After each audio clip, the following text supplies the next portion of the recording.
ഏയ്, അത് കുഴപ്പമൊന്നുമില്ലടാ. നീ അത് ഡിസർവ് ചെയ്യുന്നുണ്ട്. ഞാൻ പറഞ്ഞത് നീ ആ ഒരു ചാൻസിന് വേണ്ടി വെയിറ്റ് ചെയ്യുവാണെന്ന് മുത്തശ്ശിക്ക് തോന്നണ്ടാന്ന് കരുതിയ. ഇപ്പൊ കുഴപ്പമില്ല. കുറെ തവണയായി മുത്തശ്ശി ഇങ്ങോട്ട് ആവശ്യപ്പെട്ടുകൊണ്ടല്ലേ നീ ഓക്കെ പറഞ്ഞത്. പേടിക്കാതെ, എല്ലാം നല്ലതിനാ ശ്രീ, ഋഷി കരുതലോടെ പറഞ്ഞു. അല്ല, നാളത്തെ പരിപാടി എന്താണ്? ട്രൈമീഡിയയിലേക്ക് പോകുന്നുണ്ടോ താൻ? ഋഷി സംശയത്തോടെ ചോദിച്ചു. അവൾ വരുന്നുണ്ടെങ്കിൽ അതിനനുസരിച്ച് തന്റെ പ്രോഗ്രാംസ് ആസൂത്രണം ചെയ്യാം എന്ന് കരുതിയായിരുന്നു ഋഷിയുടെ ആ ചോദ്യം. ആ ഋഷി, നാളെ അഞ്ജലി മാധവനൊപ്പം ട്രൈമീഡിയ ഫിക്സ് ചെയ്ത ലൈവ് പ്രോഗ്രാം ഉണ്ട്. വർമാസ് കമ്പനിയാണ് സബ് കോൺട്രാക്ട് പ്രകാരം പ്രൊഡക്ഷൻ നടത്താൻ പോകുന്നത്. അതുകൊണ്ട് രാവിലെ തന്നെ അങ്ങോട്ട് പോകണം. ട്രൈമീഡിയയുമായി പാർട്ണർഷിപ്പിൽ വർമാസ് ചെയ്യാൻ പോകുന്ന ആദ്യത്തെ പ്രോഗ്രാമാണിത്. നാളെ അവിടെ വർമാസിൽ തന്നെ ചുരുക്കം ചില പ്രധാന കുടുംബാംഗങ്ങളും ഉണ്ടാവും. അവര് വരാൻ പോണത് ഓർക്കുമ്പോ എനിക്ക് ചെറിയ ടെൻഷനുണ്ട്. നാളെ എങ്ങനെയെങ്കിലും പരിപാടി നന്നായി നടന്നാൽ മതിയായിരുന്നു. ശ്രീലക്ഷ്മി ചെറിയ പരിഭ്രമത്തോടെ അത് പറഞ്ഞുകൊണ്ടിരുന്നപ്പോൾ ഋഷിക്ക് ചിരി വന്നു. ശ്രീലു, നീ ടാലന്റഡ് ആണ്, ഹാർഡ് വർക്കിംഗ് ആണ്, സ്മാർട്ടാണ്. നാളത്തെ പ്രോഗ്രാം ഒക്കെ താൻ പുഷ്പം പോലെ അടിപൊളിയായി ചെയ്യും, നോക്കിക്കോ. ഋഷി അവൾക്ക് ധൈര്യം നൽകിക്കൊണ്ട് പറഞ്ഞു. അതവൾക്ക് വലിയ ആശ്വാസമായി. വീണ്ടും എന്തൊക്കെയോ സംസാരിച്ച് ഏറെ വൈകിയായിരുന്നു രണ്ടുപേരും ഉറങ്ങിയത്. പ്രണയത്തിലായ ഒരു കൗമാരക്കാരനെ പോലെയായിരുന്നു ഋഷിയുടെ അവസ്ഥ. അവൻ ഓഫീസിലെത്തിയപ്പോൾ നിഹാരിക പോലും അവൻ അത്ഭുതത്തോടെ നോക്കി. സർ, ഇന്ന് പുതിയ സോപ്പോ ക്രീമോ വല്ലതും ഉപയോഗിച്ചിട്ടുണ്ടോ? അതാണോ മുഖത്തിത്ര തിളക്കം? നിഹാരിക കളിയാക്കി ചോദിച്ചു. Hey U. സോറി സർ, എന്താ പറ്റിയത്? നിഹാരിക വീണ്ടും ചോദിച്ചു. ഹേയ്, അതങ്ങനെയൊന്നുമല്ല നിഹാരിക. എനിക്കൊരു പുതിയ ജോലി കിട്ടി. ശമ്പളം 50,000 രൂപ. അതുകൊണ്ട് കുറച്ചധികം സന്തോഷം തോന്നി. ഋഷി പറയുന്നത് കേട്ട് കാര്യം എന്താണെന്ന് നിഹാരികയ്ക്ക് മനസ്സിലായില്ല. ഇനി ഞാൻ ചോദിച്ചത് ഇഷ്ടമായില്ലേ? അതാണോ? ചോദിച്ചതുമായി ഒരു ബന്ധവുമില്ലാത്ത, ഇതുപോലുള്ള വിശ്വസിക്കാൻ പോലും തോന്നാത്ത കാര്യമൊക്കെ പറയുന്നത്. നിഹാരിക കാര്യം മനസ്സിലാവാതെ ചിന്തിച്ചുപോയി. നിഹാരിക, ഇന്നത്തെ എന്റെ ഷെഡ്യൂൾ എന്താണ്? ഋഷി അതുവരെ ചുണ്ടിലുണ്ടായിരുന്ന ചിരി നിർത്തി ഗൗരവത്തിൽ ചോദിച്ചു. നിഹാരിക പെട്ടെന്ന് തന്റെ PA മോഡിലേക്ക് മാറി മീറ്റിംഗ് ഡീറ്റെയിൽസ് പറഞ്ഞു. അഞ്ജലിയുടെ ആദ്യ ലൈവ് പ്രോഗ്രാം ഇന്നാണ് നടക്കുന്നത്. ആളത് ഹോസ്റ്റ് ചെയ്യാൻ റെഡിയായി നിൽക്കുകയാണ്. പ്രൊഡക്ഷൻ വർക്കെല്ലാം വർമാസ് കമ്പനിയാണ് നോക്കുന്നത്.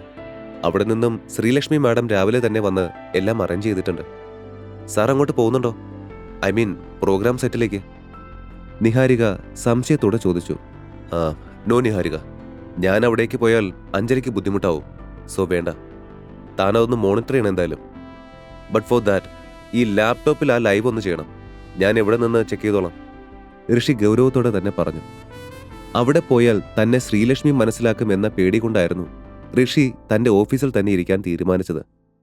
ഋഷി പറഞ്ഞതുപോലെ നിഹാരിക ലൈവ് ലാപ്ടോപ്പിൽ കണക്ട് ചെയ്തു കൊടുത്തു. അതോടെ ഋഷി തന്റെ ചെയറിൽ ചാരിയിരുന്ന് അത് ശ്രദ്ധിക്കാൻ തുടങ്ങി. പ്രോഗ്രാമിൽ അഞ്ജലി വളരെ സ്റ്റൈലിഷായി കാണപ്പെട്ടു. വളരെ നന്നായി തന്നെയായിരുന്നു അവർ പരിപാടി അവതരിപ്പിച്ചതും. അഞ്ജലിക്ക് പുറമെ പിന്നിലെ സ്റ്റേജും ബാക്ക്ഗ്രൗണ്ടും അടിപൊളിയായിരുന്നു. ശ്രീല് ശരിക്കും വളരെ ടാലന്റഡ് ആണ്.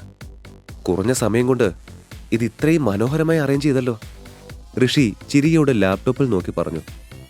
പ്രോഗ്രാം നന്നായി പോയിക്കൊണ്ടിരിക്കെ പെട്ടെന്ന് അഞ്ജലിയുടെ മൈക്ക് ഓട്ടോമാറ്റിക്കായി ഓഫായി. അഞ്ജലിയുടെ സൗണ്ടിന് പകരം എന്തൊക്കെയോ അരോചകമായ ബാക്ക്ഗ്രൗണ്ട് നോയ്സുകൾ കേൾക്കാൻ തുടങ്ങി. അതെല്ലാം ലാപ്ടോപ്പിൽ കണ്ടുകൊണ്ടിരുന്ന ഋഷി ഞെട്ടിപ്പോയി. എന്താണ് സംഭവിക്കുന്നത്?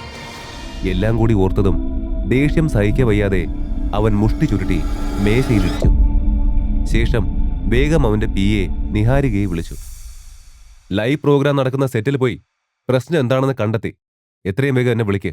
യെസ് സർ, ഞാൻ ഉടനെ തന്നെ അവിടെ എത്തിയിട്ട് അറിയിക്കാം സർ. അവന്റെ വെപ്രാളം മനസ്സിലാക്കിയ നിഹാരിക ഫോൺ ചെവിയിൽ വെച്ച് ആരെയോ വിളിച്ചുകൊണ്ട് അവിടെ നിന്നും ഓടി. നിഹാരിക പോയതിനു ശേഷം തന്റെ മേശ കണ്ട ഋഷിൻ ആകെ ഞെട്ടി. കാരണം കുറച്ചു മുമ്പ് അവൻ കൈ ചുരുട്ടി ഇടിച്ച സ്ഥലത്ത് വലിയൊരു ദ്വാരം അവന് കാണാൻ കഴിഞ്ഞു. തന്റെ ഇടിയുടെ ഫലമായി ഉണ്ടായ ദ്വാരമാണ് അതെന്ന് അവൻ അപ്പോൾ തന്നെ മനസ്സിലായി. എനിക്ക് എങ്ങനെ ഇത്രയും ശക്തി കിട്ടിയേ?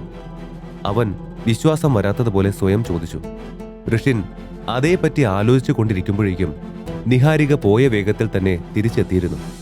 അവൾ പുറത്ത് വാതിൽ മുട്ടിക്കൊണ്ട് അകത്തേക്ക് വരാൻ അനുവാദം ചോദിച്ചു. ഋഷി വേഗം മേശയുടെ മേലിരുന്ന ഒരു ഫയൽ എടുത്ത് ആ ഹോൾ ഉണ്ടായ ഭാഗത്ത് വെച്ച് അതടച്ചു. ആ നിഹാരിക, അവിടെ ലൈവിൽ എന്താ പറ്റിയത്? സർ, അഞ്ജലിയുടെ ലൈവ് പ്രോഗ്രാമിന് വേണ്ടി 4 സൗണ്ട് എഞ്ചിനീയേഴ്സുമാരെ അറേഞ്ച് ചെയ്തിരുന്നു. അവർ ബാക്ക് സ്റ്റേജിലിരുന്ന് അഞ്ജലിയുടെ ഷോയ്ക്ക് വേണ്ടിയുള്ള മ്യൂസിക് സെറ്റ് ചെയ്യായിരുന്നു വേണ്ടത്. പക്ഷേ അവിടെ എന്തോ കുഴപ്പമുണ്ട് സർ. അവർ സൗണ്ട് പ്രൊഡക്ഷനിൽ മുഴുവൻ കൺഫ്യൂസ്ഡ് ആക്കി, പ്രോഗ്രാം മുഴുവൻ നശിപ്പിച്ചു. നിഹാരിക, ആ 4 പേരെയും ഉടൻ തന്നെ എന്റെ ഓഫീസിലേക്ക് എത്തിക്കണം. ബാക്കി ഞാൻ നോക്കിക്കൊള്ളാം. അവൻ എന്തോ മനസ്സിൽ കണക്ക് കൂട്ടിയെന്ന പോലെ പറഞ്ഞു. ആ, ഉടനെ അവരെ ഇവിടെ എത്തിക്കാം സർ. അപ്പോൾ തന്നെ നിഹാരിക പുറത്തേക്ക് പോയി. അവൾ പോയതും ഋഷിൻ ലക്ഷ്മണിനെ വിളിച്ചു. ലക്ഷ്മൺ, ഞാൻ ത്രൈ മീഡിയയിലുണ്ട്. എനിക്ക് നിന്റെ ഒരു ഹെൽപ്പ് വേണം. നിനക്കിപ്പോൾ ഇങ്ങോട്ട് വരാൻ പറ്റുമോ? വരുമ്പോ റോഷനെയും ആദിലിനെയും കൂടെ കൂട്ടിക്കോ. ഒരാവശ്യമുണ്ട്. അടുത്ത അരമണിക്കൂറിനുള്ളിൽ ഋഷിന്റെ ഓഫീസ് മുറിയിൽ ആളുകൾ നിറഞ്ഞിരുന്നു. മേശയുടെ പിന്നിലായി ഋഷിൻ തന്റെ റോളിംഗ് ചെയറിൽ ഭിത്തിക്ക് അഭിമുഖമായിരുന്നു. കൈകൾ രണ്ടും കെട്ടിയ അവസ്ഥയിൽ വർമ്മ കമ്പനിയിലെ 4 സൗണ്ട് എഞ്ചിനീയർമാരും അപ്പോഴേക്കും അവിടെ എത്തിയിരുന്നു. പക്ഷേ ആ ചെയറിൽ തങ്ങൾക്ക് മുഖം തരാതെ തിരിഞ്ഞിരിക്കുന്നത് ആരാണെന്ന് അവർ കണ്ടിരുന്നില്ല.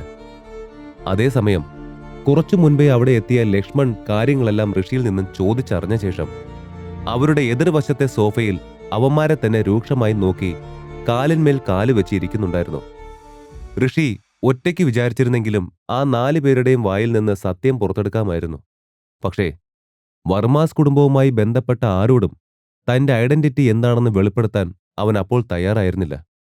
അതുകൊണ്ടാണ് സ്വയം കാര്യങ്ങൾ ഒരു തീരുമാനമാക്കാതെ ഋഷിൻ തന്റെ സുഹൃത്തുക്കളുടെ സഹായം തേടിയത്.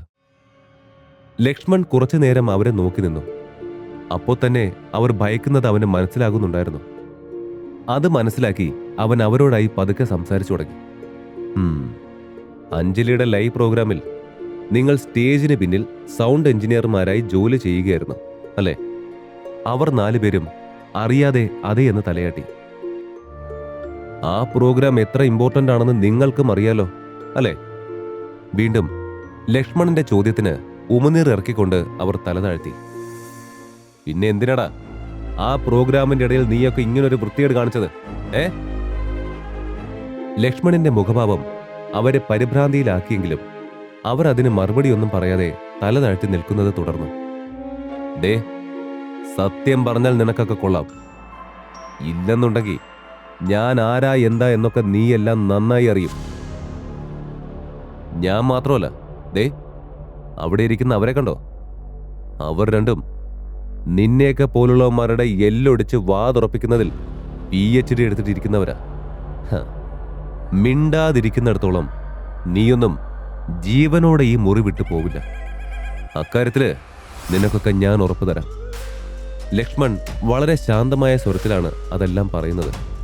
പക്ഷേ കേട്ടിരിക്കുന്ന അവരിലൂടെ ഭയം കാരണം ഒരു മരവിപ്പ് ശരീരത്തിൽ അനുഭവപ്പെട്ടു. ഓഹോ, ഇവന്മാര് വാ തുറക്കില്ലടാ. അപ്പൊ എങ്ങനാ നിങ്ങളുടെ പണി തുടങ്ങുകയല്ലേ? എന്നിട്ടും അവർ മൗനമായത് കണ്ടതും ലക്ഷ്മൺ നേരെ ആദിലിനെയും റോഷനെയും നോക്കി. അറിയാതെ തന്നെ അവർ 4-ൽ പലരും ആദിലിനെയും റോഷനെയും മാറി മാറി നോക്കിപ്പോയിരുന്നു. അതോടെ അവർക്ക് ബാക്കിയുണ്ടായിരുന്ന ധൈര്യം കൂടി ചോർന്നുപോയി. ഞങ്ങളെ തല്ലില്ലെന്ന് വാക്കുവെന്ന നിങ്ങൾ ചോദിക്കുന്ന സത്യങ്ങളെല്ലാം ഞാൻ പറയാം. കൂട്ടത്തിലൊരുവൻ അത് പറഞ്ഞത് കേൾക്കെ ബാക്കി 3 പേരും ഞെട്ടലോടെ മുഖാമുഖം നോക്കി. നമുക്ക് പറയാം, അവരെയൊക്കെ കണ്ടില്ലേ? കണ്ടിട്ട് എന്നെ പേടിയാവുന്നടാ. നമുക്കെല്ലാം പറയാം. മറ്റൊരാൾ അടുത്തിരുന്നയാളോട് ഭയത്താൽ പിറുപിറുത്തു. 4 പേരും എല്ലാം തുറന്നു പറയാം എന്നതിനോട് സമ്മതത്തോടെ തലയാട്ടി. അറിയാവുന്ന കാര്യങ്ങൾ പറയാമെന്ന് അവർ 4 പേരും പറഞ്ഞു. നിമിഷ നേരത്തിൽ തന്നെ അവർ തങ്ങൾക്കറിയാവുന്ന സത്യങ്ങളെല്ലാം പറഞ്ഞു. അവർ പറഞ്ഞതെല്ലാം കേട്ടുകഴിഞ്ഞതും ഋഷിന്റെ മുഖം ദേഷ്യം കൊണ്ട് വലിഞ്ഞു മുറുകാൻ തുടങ്ങി. ഈ കഥയുടെ ബാക്കി അറിയാൻ download pocket FM app. Link in description.